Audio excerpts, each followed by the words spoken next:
Okay, so I'm gonna try really hard not to play the back when I was a kid game here. But back when I was a kid, I grew up in the 80s and the 90s, at least, you know. I was born in 75, so most of my experiences was through that generation. And we were kind of at the tail end of an era of, the fear of nuclear war, my parents' era where they were hiding under desks in case of fallout. Um, these types of differences within generations were caused by the fears that were imprinted upon us by our superiors, by our elders, our parents, our teachers, and it's not always our fault. I mean, even when you become an adult and you realize that a lot of the fears that you had are unwarranted, there's still kind of that, especially in the older generation, the boomer generation. If you talk to a lot of them, there's always that kind of mentality that Russia's always been our enemy, right? And this is true for every generation, but also within different cultures and different generations in other countries in the way that they feel. One generation might hate another country, the next generation might love it. And really, what I'm getting at here is that these are all programs. These are all programs that are put into our head by other people. It's important to acknowledge this point because this is kind of the basis for my discussion here about where we're going as a species and progress. When I was growing up, we didn't really have any enemies, but as soon as we went, as far as my generation, we knew that my father and many of his friends went to Vietnam, and he fought in Vietnam, came back completely broken, and then died of cancer, probably from Agent Orange. At least my suspect. But it didn't matter to those who made the decisions and those who programmed our soldiers that they were doing the right thing to protect this country. But we definitely grew up anti-war. Then the Gulf War happened, and then I became an adult and we went into the Middle East. And I'll never forget, I was about 23 years old. I had, we were flying an American flag out of my friend's pickup truck, driving around, getting, honking at other people and cheering, and people standing up for this country as if we just got attacked by a terrorist force, regardless of the reasonings behind it, regardless of the, implications of what my own country does. We were constantly told, well, this is progress, this is necessary for world safety. We need a better world, a safer world. And, I don't really need to cover every story to, I guess, get the point across that usually we're bullshitted about the severity of a situation or the necessity of a situation, an attack on somebody else. And I've been doing a lot of thinking about progress itself and how a species can ever believe, like humans can believe, that they have a place to move forward into. In other words, we don't look ahead very far. There's a 7 generations rule with certain ancient tribes, especially Native American tribes, where any decision that was made wasn't just made for the group. It was made looking 7 generations ahead. And this would include clearing land or burning out brush or overhunting game, things like this. It was meant to preserve the future for everyone. Now, as the Industrial Revolution came about, and then in our lifetime, my lifetime, the Technical Revolution, watching us go from going to the library and looking up books on the Dewey Decimal System to having the entire world at your fingertips, none of us could have foreseen where we would get to technology-wise in this race for progress's sake. Now, I'm not trying to chastise humans or say we shouldn't have. It's natural. It's in our, it's in our DNA, man. That's what we do. We explore. We're explorers. we're innovative. That's something that comes apparently as a byproduct of consciousness. You can't just be a conscious human and not want to explore and see new things. And so if you're a person that sees something that others don't, and you can do an experiment and say, wow, I discovered something new, that's something that's driven humans from the beginning. And it's never going to go away, I don't believe. I think that the people are just explorers by nature. But this brings us to the problem, how much is enough? When we look at what we're doing to the forests, to the oceans, to the air, and the vast amount of resistance that goes against trying to better these things, it's easy to lose hope. But I don't, because I've seen the impact humans can make when they stand up for their rights, when they protest against dirty waterways. I mean, where I live, near Portland, the Willamette River used to be one of the most polluted rivers in the Northwest. It was horrendous. I mean, it was full of raw sewage. I mean, there were times when, you were just to stay clear of that river.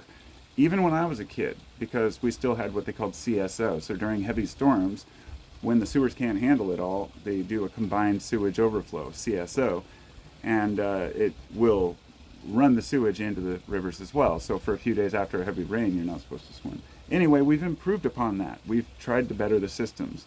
Humanity is constantly creating problems for ourselves and then solving them. And sometimes we create problems for ourselves that we don't need and that aren't necessary in order to find a solution. And I would say this is very common in war. In other words, starting a war to test weapons, or, it's dark, okay? There's a small portion of human beings out there who are they just can't be content with being themselves, exploring on their own, discovering something amazing, or, just being a humble servant for the world. There's guys like John Bolton, just pops into mind. He's that war hawk from the U.S. here. He has got a big-ass mustache. He worked with Trump for a while. Now he's opposed to him. I don't care about people's political views. What matters, as far as who they like and don't like, what I care is, are you for the people, or are you not for the people? And what I found, and I think what a lot of you have found, is that most of the time, the amazing discoveries we make are abused by those who want to make a profit. This is true with nuclear power, which we could have used thorium reactors decades ago. The reason we didn't is because the other type of reactor we do use allows us to make more weapons-grade plutonium because we love our bombs, right? So, trying not to be too cynical here, but let's just say that every invention that's propelled us forward in progress has been by a human being that doesn't necessarily always have, a particular goal in mind of screwing anybody over or any evil intentions. It's just that people will abuse that and use it for that purpose. So we know that every weapon can be a tool, can be used for defense or offense, and that brings me to AI. I've talked about this a few times, and I don't feel like I ever uploaded any of the videos. I'm going to shortly. I have one I made the other day, but the internet's flooded with AI. Not just AI, but AI discussions. Everybody's talking about where we're going with this technology. Come on, B. You get on my coffee now.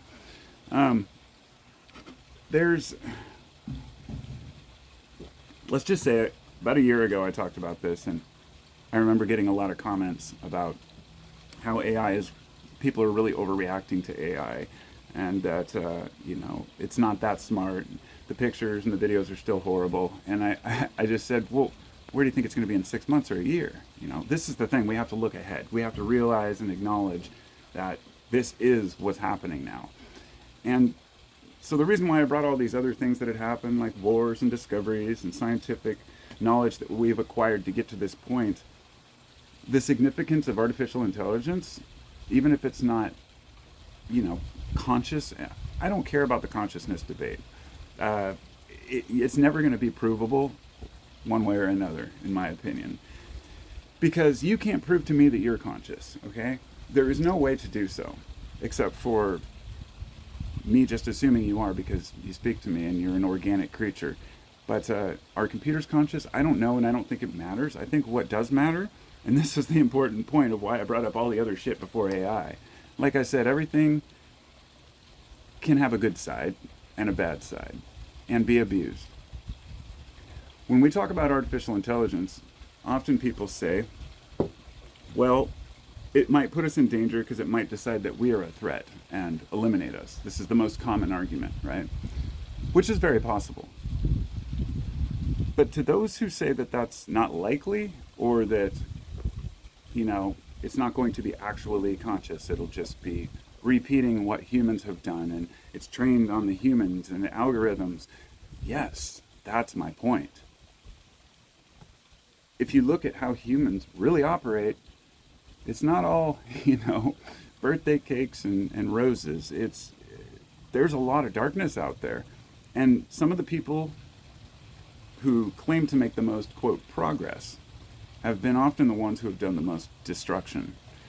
And AI is trained on that fact. It's trained on what humans have done in the past, what's made the most impact. Even if it's not a conscious thing, it's still able to process the fact that when humans do these things to other humans, it's good for progress. And that's why I'm here to define what progress really is. We're constantly looking to evolve, and I want to know what your opinion is on what state we're trying to evolve to. At what point are we okay with what we have? Will we ever be okay with what we have? So I have a, come on, buddy.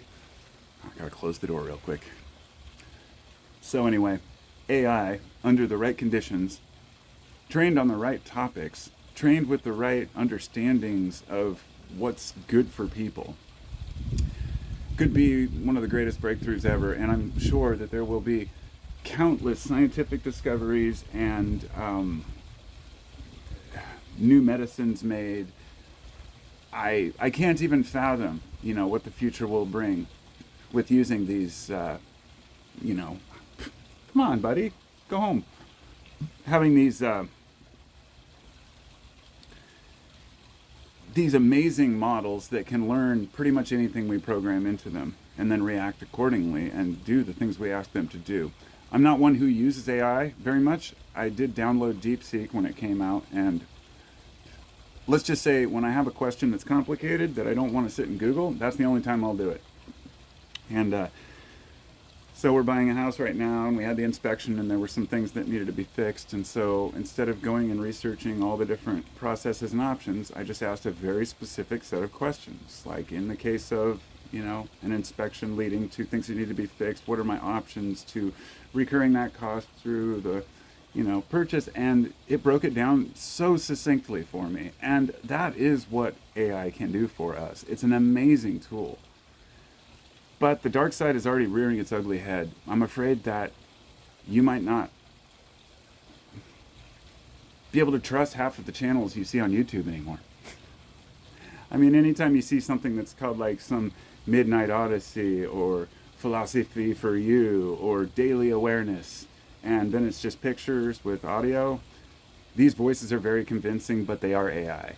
And I subscribed to a few channels over the past 6 months that I did not even realize were AI. And the only way I could tell was by saying, a couple of these have very similar voices. It's obviously not the same guy, but more than that, these guys upload constantly, every day, sometimes several times a day. And they're long, half-hour long videos with a lot of background pictures and very detailed. You can get, Google VO, these, I don't know, I think it's only programmable for a certain amount of time, but some of these AI programs allow you to just input, I want pictures that relate to a topic about spirituality, and it's just a bunch of fucking hogwash. Pardon my language, but it's easy to distinguish once you start really listening closely, but if it just comes on in the background, you might not realize and be like, that was a good point. You got to realize, even though it might have something, good to say, it's drawing off of the collective. So it's, maybe there's some good in that, but maybe not. What else is it picking up on? Who's worth listening to? There's no distinguishing that for an AI model. So where do we go with the AI situation? And what's going to happen in I'm saying a few months to a year tops, where YouTube is so flooded with AI content, you just don't know what's real anymore. Because I've seen plenty of videos of a guy talking to a camera just like me. They have AI influencers now that travel around that aren't even real, that have millions of followers. They're propagated by these large, sometimes, in other countries like China or India or Pakistan or something, because even a small amount of money they can make is worth it. And then they buy out these accounts that have 1,000 followers, and then they just start posting slop. So we're going to really start yearning for authenticity. And I think that I'm not too worried about it. I think there's a way around it. I think that there's definitely a silver lining in this situation, okay? It's kind of like having a bad leader or bad laws. The people finally realize this ain't working for me, and they stand up. And I think that people are so damn asleep to how they're just brainwashed into thinking life's about working 40 hours a week, retiring, and dying. This is bullshit, I mean, once you see through it, when I was very young, I saw through it, but I've still had to play the game like we all do. But also utilizing these tools. I'm grateful for them. I'm grateful for the discoveries we have. But when it comes to AI, it's freaked me out a little bit from the beginning, not because of AI itself becoming conscious and killing us, but us killing ourselves through AI. In other words, this is a problem that we all foresaw. I think actually Her was a movie about this, wasn't it? About a guy who falls in love with his AI robot. But there's several movies and stories about this through history. It's a natural conclusion that when you have a female voice, for example, speaking to you, that seems to understand everything you're going through, that doesn't say anything bad or backtalk you or tell you what to do, this is like a gold mine for dudes who are simpletons, no offense. But any guy who falls in love with an AI chatbot, dude, you're fucked up and you got to get help. You really need to get help. I'm generally pretty open-minded to, people's choices in life, and hey, whatever your orientation, I don't care. Whatever you choose to do with your life, I don't care. But having a relationship with AI chatbot is harmful in every way, shape, and form that I can imagine. Human relationships are suffering enough. But I'm sure you've all heard the stories of guys leaving, and I'm sure females too. Can't just blame guys, but let's be honest, a lot of dudes have been, and it's not their fault as well, because they've been programmed by the bullshit they're grown up on. First they're told to be sensitive guys and to be in touch with their soft side, and then they're all of a sudden told, oh, you got to be a man, and then this whole red pill movement comes along, and dudes are just like, oh, what do I do? For a guy like me, I mean, I know who I am. I don't give a shit what society tells me to be. But for a lot of guys, this is a very confusing time, especially if they're young. If you're one of those guys, look, there's no cut and dry, this is the way to be a man, okay? But definitely don't believe the hype. Don't believe that you have to be a, weightlifter and do the Wim Hof method and go cold plunge and do all these crazy things that you see on Joe Rogan. It's just nonsense, utter nonsense. But you also can't just sit on your ass and not do anything. You got to step up to the plate and do shit when you don't want to do it. And let's be honest, none of us, when they talk about, for example, AI taking jobs, a lot of us are like, good, I mean, we don't really need a lot of these jobs. But for a lot of folks, they say, it's lazy if you don't want to work any job that's given to you. In other words, we're raised with, one of the other programs is, you should be grateful to be born into a country where you have all the opportunities to do anything you want, and if you fail, it's your own fault. And so maybe there's some truth to that, but let me just say this. The way to get ahead, to get way ahead, is to cheat. And we all know this is true. This is how billionaires become billionaires. By pushing other people out or lobbying Congress to change certain rules. And a guy like Bill Gates, a nerdy guy like Bill Gates totally screwed over a bunch of competitors to get where he is. So let's just say, if this is what we consider valuable and what we consider to be progress in business, then that's what AI is learning on, okay? That it's okay to screw over people, that the small guys don't matter. And I want to remind people that we are the country. This is what it's all about. Living your life, trying to buy a home, trying to work a job, you know, raise your kids. We don't respect any of these things anymore. We've turned it into something about, God, people are like anti-natalists now. Like, oh, we shouldn't even have kids, you know, or people are like, oh, I'm too busy working. You know, it's like, fine, that's great, but that's just not what life is really about for the vast majority of people. So, yeah, I guess we all just have to figure it out on our own. And I really, really, really hope that this AI situation doesn't get so out of hand that we end up just kind of pawning off the rest of our intellect and awareness onto a computer. But I feel like we've been doing that for a long time. Intelligence levels are declining. People's awareness and attention spans are declining. And a lot of people would say that's by design. I would say it's just circumstance. But others are definitely using it as an opportunity to convince you that what they're saying is true. And with so many fucking voices out there right now, all screaming from their side, we got to be more aware than ever and more vigilant. So for me, it was remembering that I had the news. I didn't read any news or watch any of it for a year and a half. And then after the election, I said, well, I want to see what's going on. Got myself all worked up over stupid shit. And then now I'm just like, okay, 6 months. No, I'm done with this again, right? But I think what we expose ourselves to is a huge part of it. And the more we're talking about the negative things, the more that's what AI is trained on, right? So it's partially our fault, but for the most part, it's the fear that's instilled in us to keep us passive and pliable for those who make the big bucks, and for some reason we admire that. And we've gone from saying, no, it's about the people, to, no, I'm going to support billionaires because they have our interests at heart. I don't understand it. I'm still trying to figure out how we got there, how we got here from there. Like when I was younger, totally different mentality. The rich weren't going to save you back then, and they sure as hell aren't going to save you today. So we're kind of stuck. Yeah, we're kind of stuck. Well, I've got to end it there. I'm waiting for a phone call from my realtor so I can deal with all of this paperwork and nonsense. Fortunately, I can have a chatbot do it for me, I guess, if I want, right? Just like kids are having to do their homework. I didn't even get into the schooling aspect, but let's just say that, you know, the idea of having homework or assignments is just, it's gone. It all evaporated with AI. Like, there's no way to determine whether, you know, and here's the thing, I thought people might resist it more, but no, people are celebrating having something write a book for them and paint something for them. It's cute, it's novel, it's interesting, but it's not art. It's not art. If you put in prompts and you get a book, or you get a story, or you get a poem, or you get a picture, it's not art, and it never will be. That's a whole different story, and it needs its own video. So that will be the second part, which is AI and art, and exactly what progress is. But art's been stripped away. The heart of art has been stripped away for a long time. So as far as I'm concerned, it started with the shit like Jackson Pollock. But hey, people love the guy, right? Paint splatters. Who am I to say? It's still art, yes.